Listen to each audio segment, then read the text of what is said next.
The need you are going to hear about in this next story is overwhelming, but so is the generosity. Recently, our Janine Lasant spoke with registered dietitian Clancy Harrison, who's the founder of the Food Dignity Project.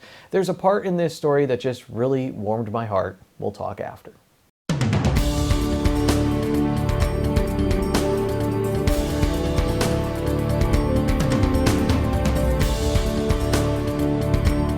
So first and foremost, give us some statistics on the need in Luzerne County, the increased need, I should say, for food across the county. Yeah, well, we know that food insecurity is definitely increased. You can turn on any media channel and see that, but we're projected to increase, according to Feeding America, by 43%, and that's everyone in Luzerne County, 43% of adults and children, but if you look at children alone, it will be 55% increase.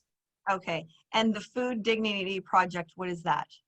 Well, it's a nonprofit where I work with other community organizations and leaders to improve their outcomes by making food access a priority in their population.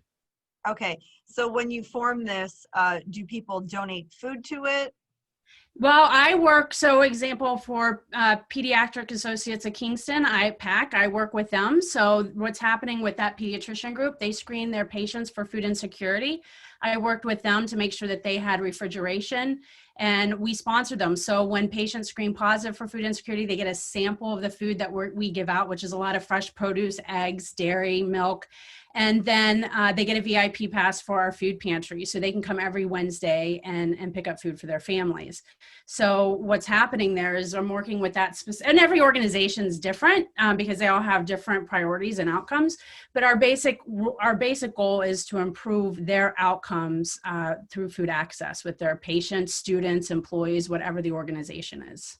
Have you found that people are more generous with donating food to the food pantries?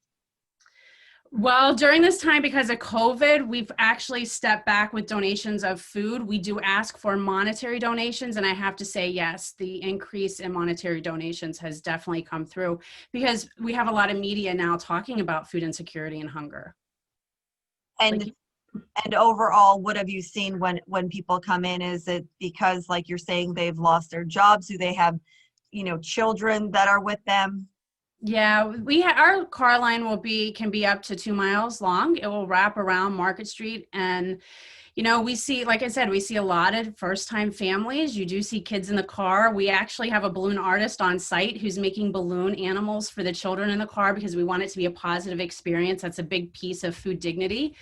And you could tell that they're nervous, they're anxious. It's something really new. They've never asked for food before. And we have this wonderful person doing the registration, Nikki, who gives them a smile and a nice warm hug virtually, right? If you can, through a window, it makes everyone feel comfortable. So it becomes like a big family, our community at the food pantry. So it's pretty wonderful.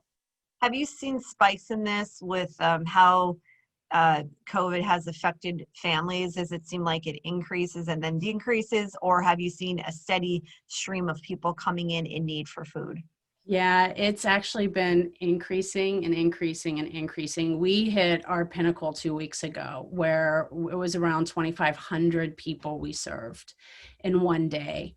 So our food pantry used to only serve 150 at each distribution, and now we've maxed out at 2,500. So you can see our need has extremely increased. The amount of food that we used to go through in an entire month is gone within 2 to 3 hours at distribution. It's really eye-opening. It's shocking. I never would have thought back on March 13th when this started to happen that our lines would be this long and the need would be this great. And I think it's only going to get worse because people are going to start paying for their heating bills.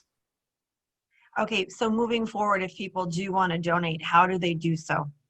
Sure, they can write a check to Owl Beach Westside Food Pantry, and they could go ahead and send it to the church. So it's 190 South Sprague in Kingston, Pennsylvania. You could also find us on our Facebook page. It's the Owl Beach Westside Food Pantry, and we do have a link for donations. Well, hopefully it gets better in 2021 and the need is less and less, but thank you for you and your staff for what you do for the community as we try to feed as many families as we can here in Luzerne County. Thank you for having me. Today's news feature is brought to you by the Cheese Store and more in Hazleton. Don't be disappointed. Come in and stock up on Christmas ravioli now. For more information, you can call 570-455-3425. Thank you, Janine. And that balloon artist making animals for the kids is really the part that hit me just so nice. Thank you to everyone involved in that story.